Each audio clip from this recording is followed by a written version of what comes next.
क्योंकि एक युवा वर्ग के सोचने और काम करने की क्षमता जितनी होती है उनके अंदर, एक बुजुर्ग के अंदर नहीं होती है। तो आने वाला समय जो है युवा को खोज रहा है और युवा को ही आगे आना चाहिए, तभी हमारा बिहार तेजी से विकास करेगा। पूरा बिहार नहीं, पूरा देश जानता है कि जनमत जो है वो आदरणीय नेता चिराग पासवान के पास है, और चिराग पासवान जिधर रहेंगे उनकी जनमत उधर ही रहेगी। बिहार के उप मुख्यमंत्री तेजस्वी जी भी युवा तुर्क हैं।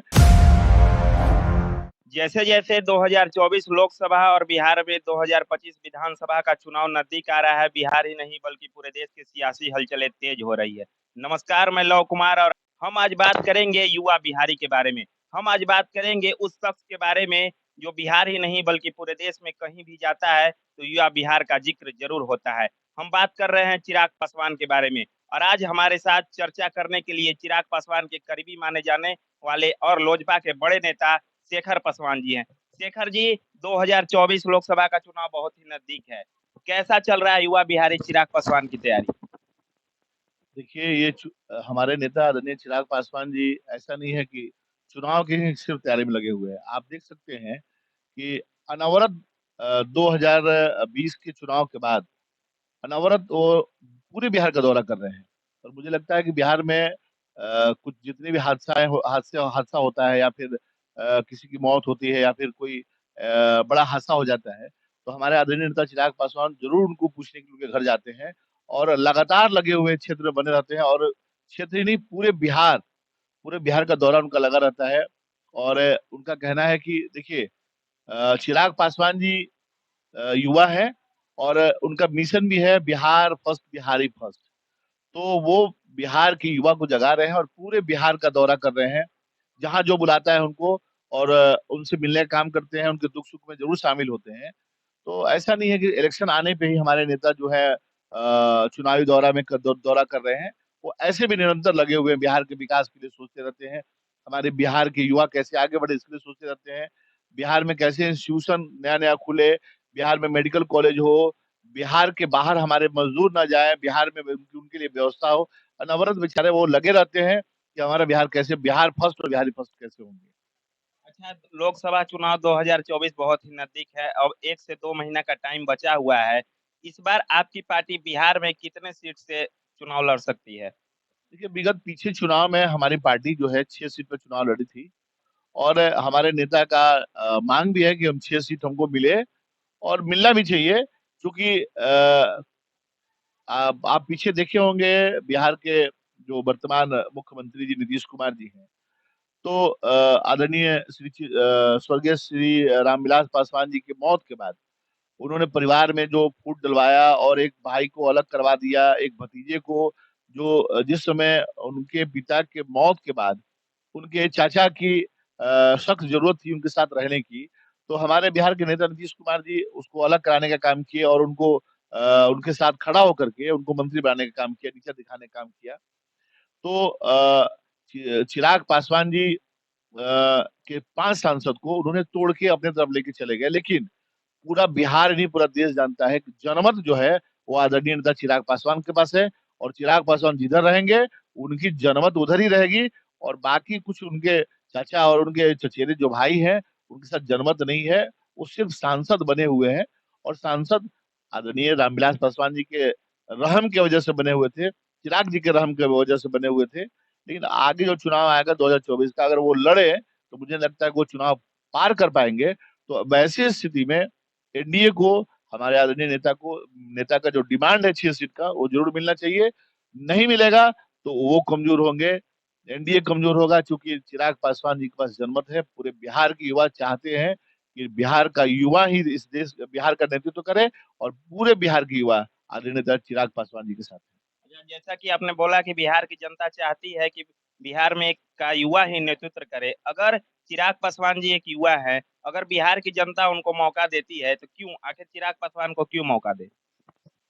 देखिए, अब तक हम देख रहे हैं, विगत 20 सालों से बिहार के मुख्यमंत्री नीतीश कुमार जी बने हुए हैं। तो एक समय होता है काम करने का, एक क्षमता होता है आदमी के अंदर। अभी आप देख रहे होंगे विधानसभा में नीतीश कुमार जी ने किन किन शब्दों का प्रयोग किया, कैसा कैसा हरकत किया, हमारी माताओं बहनों को आहत करने का काम किया।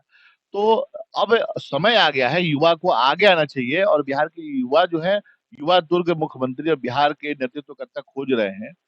तो एक समय होता है, समय के बाद सबको रेस्ट करना चाहिए, उनको रिटायरमेंट लेना चाहिए। और चिराग पासवान जी युवा तुर्क हैं, हमारे बिहार के उप मुख्यमंत्री तेजस्वी जी भी युवा तुर्क हैं। तो इन लोगों को आगे बढ़ाना चाहिए। इन लोग आगे बढ़ेंगे तो बिहार की जो प्रगति और तेजी से होगी, क्योंकि एक युवा वर्ग के सोचने और काम करने की क्षमता जितनी होती है उनके अंदर, एक बुजुर्ग के अंदर नहीं होती है। तो आने वाला समय जो है युवा को खोज रहा है, और युवा को ही आगे आना चाहिए, तभी हमारा बिहार तेजी से विकास करेगा। मैंने लगातार देखा है कि लोजपा के बड़े नेता और खुद चिराग पासवान नीतीश कुमार को लगातार टारगेट करते रहते हैं। अब आप लोग एक साथ एनडीए गठबंधन में हैं, क्या कहिएगा? देखिए, हमारे नेता कल भी उनका विरोध कर रहे थे, आज भी बोलते हैं। और आदरणीय नेता चिराग पासवान जी का कोई व्यक्तिगत लड़ाई नीतीश कुमार से नहीं है। उनकी लड़ाई ये थी कि बिहार में आप जो 7 निश्चय की बात करते हैं, जन जीवन हरियाली की बात करते हैं, उसमें मतलब बृहद तौर पे उसमें घोटाला हुआ है। आप देख लें कि पूरे बिहार में नल जल की जो बात होती है, बहुत जगह आप सर्वे भी, आप तो भाई पत्रकार हैं, हर जगह जाते हैं, देखते होंगे टंकी लगी हुई है, बहुत सारा पैसा खर्च हुआ, रोड तक तोड़ दिया गया है, और पानी मिलने के नाम पे कुछ नहीं है। तो मतलब क्या है कि उन्होंने कहा कि ये घोटाला के तौर पे साबित होगा, इसकी गुणवत्ता पे जांच होनी चाहिए और उचित काम होना चाहिए। जन जीवन हरियाली बहुत अच्छा मिशन है, क्योंकि हरियाली हम हमारे जीवन से जुड़ा हुआ है, क्योंकि हरियाली अगर नहीं होगा तो हमें स्वच्छ ऑक्सीजन कहाँ से मिलेगा। लेकिन यह जो योजनाएं थी वो घोटाले के तौर पे बिहार में देखा गया है। तो यही इन्हीं सब बातों को हमारे नेता आदरणीय चिराग पासवान जी ने उठाया, और वो कहीं ना कहीं बात उनको खटक रही थी कि क्यों ये गलत बात बोल रहे हैं। तो भाई बिहारी युवा है, और उसको बिहार को आगे लेके जाना है, तो वैसी स्थिति में अगर बिहार के नेता बिहार को नीचे ले जाएंगे तो वो तो जरूर बात उठाएगा। तो वैसी स्थिति में हमारा पार्टी कल भी विरोध कर रहा था, और विकास के मुद्दे पर, बिहार के प्रगति के मुद्दे पर, बिहार के लोगों के जो यह बात उठाते हैं और आगे उठाते रहेंगे हम लोग, क्योंकि यह बिहार से जुड़ा हुआ मुद्दा है। और जब तक यह दुरुस्त नहीं होगा तो हमारे बिहारी और हमारा बिहार मजबूत नहीं होगा। तो हम तो अक्सर उनको उनका हम लोग विरोध करते रहते हैं, और उनसे कोई हमारी पर्सनल लड़ाई नहीं है। और हम और हमारी पार्टी के लोग जब भी गलत होगा हम लोग उसका विरोध करेंगे। इनका साफ तौर पर कहना है कि उनसे हमारा कोई पर्सनल लड़ाई नहीं है। जब भी गलत होगा, बिहार में विकास नहीं होगा, विकास की दर रुकेगी, हम विरोध करते रहेंगे। एक बात बताइए, जिस तरीके से अभी गांधी मैदान में हमने देखा तेजस्वी जी का जन विश्वास रैली में बहुत भीड़ हुआ, इसको किस तरह से आप देखते हैं? इस बार लोकसभा चुनाव में क्या असर हो सकता है इसका? देखिए, तेजस्वी जी युवा हैं, जैसे हमारे नेता युवा हैं, तेजस्वी जी भी युवा हैं। और आप देख लें कि नीतीश जी जब से मुख्यमंत्री बने हुए हैं, रोजगार की जहां बात होती थी, तो वो जो अक्सर कहा करते थे, मैं पैसा कहाँ से लाऊंगा, कहाँ से मैं नौकरी दूंगा। लेकिन जब तेजस्वी यादव के अलायंस में जब लास्ट में सरकार बनी, अभी जो विगत 17 महीने जो सरकार चली, तो उसमें तेजस्वी यादव जी ने कहा कि मैं इतने लोगों को नौकरी दूंगा, और उन्होंने प्रयास किया, और कुछ लोगों को नौकरी मिली भी, और आगे प्रक्रिया चल रही है। तो कल तो आप कहते थे कि हमारे पास नौकरी नहीं है, लेकिन एक युवा आपके साथ आता है तो नौकरी क्रिएट कर देता है। हर डिपार्टमेंट में बहाली की आवश्यकता है, लोगों की कमी है। तो जब तक युवा नहीं आएगा, उन सारे चीजों को अडॉप्ट नहीं करेगा और उसको आगे नहीं बढ़ाएगा। तो तेजस्वी जी ने अच्छा काम किया है, लोग इसको सराह रहे हैं, और वही देन है कि 17 महीने में उन्होंने अच्छा काम किया, उसका उसका देन है कि आप गांधी मैदान देखे होंगे, जन सैलाब कवरा हुआ था। तो जो भी काम करेगा, जो बिहार की हित की बात करेगा, लोग उनके साथ जरूर रहेंगे। आप चेनारी विधानसभा के प्रत्याशी रह चुके हैं। अभी आपको चेनारी विधानसभा में कुछ समस्या होगा, आप अभी दौरा वहाँ का करते हैं। वर्तमान विधायक को किन समस्याओं से आप कुछ अवगत कराना चाहेंगे? आपकी नज़र में है, अगर उनके नज़र में हो जाए तो जनता के लिए ठीक हो। देखिए, मैं एक बात बता दूं आपके इस चैनल के माध्यम से, मैं किस प्रतिनिधि से अपनी बात करूं। आप जिसकी बात कर रहे हैं कि जिस विधायक से अपनी बात करूं, वहां की जनता ने अपार बहुमत देके उनको एमएलए बनाया, और वो थोड़े से लाभ के लिए वो दल छोड़ के और दूसरे दल में चले जाते हैं, सिर्फ अपने लाभ के लिए। तो यह जनता के, उनके भावनाओं के साथ खेलने का जो काम किए हैं, उनके साथ हम की क्या बात करें, और विकास की बात कर रहे हैं। मैं कहता हूं कि चिनारी विधानसभा में अपार संभावनाएं हैं, जिसको बिहार सरकार अगर दुरुस्त कर दे तो मुझे नहीं, हजारों नहीं, लाखों लोगों को रोजगार मिलेगा। आप देख लें कि पर्यटन के मामले में हमारा जो चिनारी विधानसभा है अव्वल दर्जे पर है। आप झारखंड में देख लें कि बाबा धाम में एक सिर्फ सावन के महीने में, 1 महीने में जितना वहां पे धन संचय किया जाता है और वहां के लोगों को रोजगार मिलता है, वो उसी रोजगार से साल महीने अपने जीविकापार्जन करते हैं, अपने पेट चलाते हैं। उसी प्रकार हमारे यहाँ गुप्ता धाम है।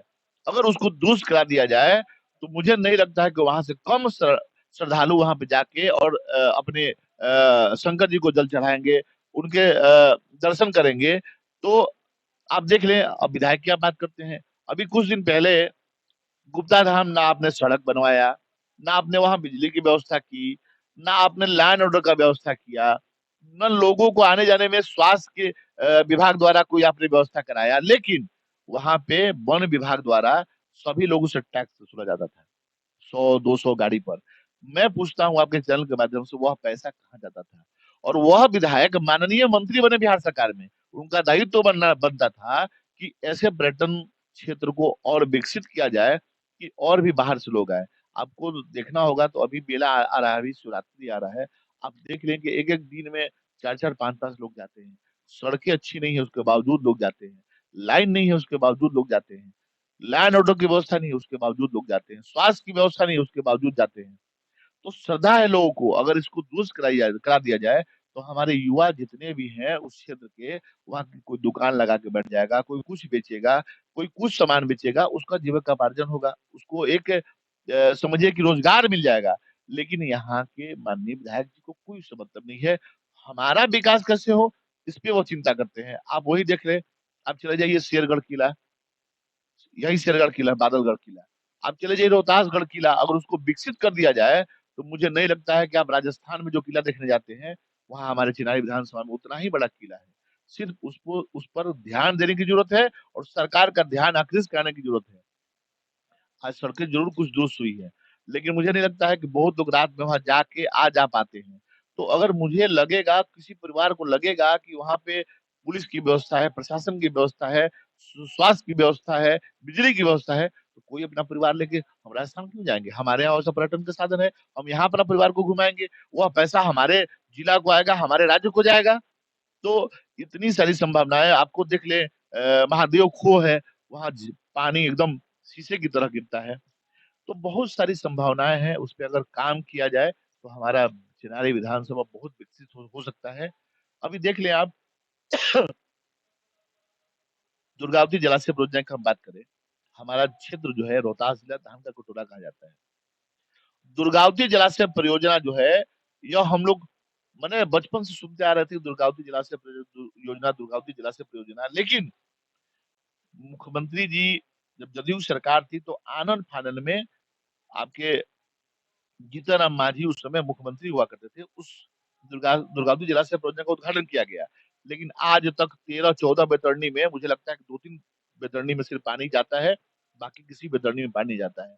तो जब यह सरकार और हमारे क्षेत्र के विधायक किसानों की बात नहीं सुनते हैं, उनके खेत तक पानी नहीं पहुंचा सकते हैं, क्योंकि हमारा जो देश है, हमारा जो क्षेत्र है, वह किसान बहुल्य क्षेत्र है और उसी से हमारा जो किसान जो खेती करता है, वो जो पैसा आता है उससे शादी ब्याह करे, चाहे अपने लोगों की दवा कराए या अपने बच्चों को पढ़ाए, उससे उसके पेट से जुड़ा हुआ मुद्दा है। जब उस पे बात नहीं करते हैं तो कहाँ विकास की आप बात करेंगे?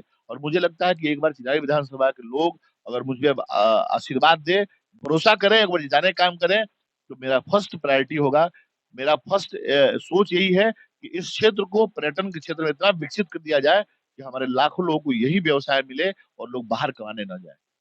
अच्छा, एक बात बताइए, अभी आपने कुछ समस्या के बारे में अवगत कराया कि दुर्गावती जलाशय परियोजना का उद्घाटन किया गया, लेकिन आज तक 13-14 बैतरणी में मुझे लगता है कि 2-3 बैतरणी में सिर्फ पानी जाता है, बाकी किसी बैतरणी में पानी नहीं जाता है। तो जब यह सरकार और हमारे क्षेत्र के विधायक किसानों की बात नहीं सुनते हैं, उनके खेत तक पानी नहीं पहुंचा सकते हैं, क्योंकि हमारा जो देश है, हमारा जो क्षेत्र है, वह किसान बहुल्य क्षेत्र है और उसी से हमारा जो किसान जो खेती करता है, वो जो पैसा आता है उससे शादी ब्याह करे, चाहे अपने लोगों की दवा कराए या अपने बच्चों को पढ़ाए, उससे उसके पेट से जुड़ा हुआ मुद्दा है। जब उस पे बात नहीं करते हैं तो कहाँ विकास की आप बात करेंगे? और मुझे लगता है कि एक बार चिराई विधानसभा के लोग अगर मुझे आशीर्वाद दे, भरोसा करें, एक बार जिताने का काम करें, तो मेरा फर्स्ट प्रायोरिटी होगा, मेरा फर्स्ट सोच यही है कि इस क्षेत्र को पर्यटन के क्षेत्र में इतना विकसित कर दिया जाए कि हमारे लाखों लोगों को यही व्यवसाय मिले और लोग बाहर कमाने ना जाए। अच्छा, एक बात बताइए, अभी आपने कुछ समस्या के बारे में अवगत कराया, जानकारी दी, लेकिन आपको बीते 3 सालों में कितना विकास होते हुए नज़र आ रहा है चेनारी विधानसभा में? देखिए, विधायक फंड से विकास करके आप बहुत बड़ा स्मारक नहीं बन सकते हैं। वो एक साल में 3 करोड़ रुपया मिलता है, तो एक समझिए कि प्यासा है आदमी, उसको एक चम्मच पानी पिला दिए। तो यह क्षेत्र जो है हमारा काफी पिछड़ा क्षेत्र है। इसमें और पैसा लाने की आवश्यकता है और सरकार का ध्यान देने की आवश्यकता है। हमने कहा ना, दुर्गावती जलाशय परियोजना, अगर उस बैतरणी को अगर चालू कर दिया जाए, उस सब सारी बैतरणियों में पानी छोड़ दिया जाए, तो हमारे किसान सबल हो जाएंगे, मजबूत हो जाएंगे। तो मतलब क्या है कि विकास जो बेसिक चीज उसी पे काम नहीं हो पा रहा है। आप देख लेंगे यहाँ पर कोई अच्छा हॉस्पिटल नहीं है कि हमारे, अब चिनारी में आप चले जाएं, रात को आप वहाँ वो अगर किसी की तबीयत खराब हो जाए, तो सरकारी हॉस्पिटल को छोड़ के वहाँ कोई ऐसी व्यवस्था नहीं है कि आप अपने परिवार का अच्छा उपचार करा सकते हैं। तो विकास, सड़क बनना बहुत बड़ा विकास नहीं ना है भाई। आप नाली बनाना, गली गली बनाना, ये बहुत बहुत बड़ा विकास नहीं है। हमारे लोगों को रोजगार कैसे मिले, हमारा हमारा बच्चा कैसे अच्छा एजुकेशन प्राप्त करे, हमारे परिवार और हमारे लोगों की तबीयत खराब हो तो कैसे उसको अच्छा उपचार मिल सके, यह विकास है। मैं इसकी बात करना चाहता हूँ, और ये मुझे नहीं लगता है कि होते हुए दिख रहा है। तो अभी आप सुन रहे थे लोजपा के बड़े नेता और चेनारी विधानसभा के लोकप्रिय नेता शेखर पासवान जी को।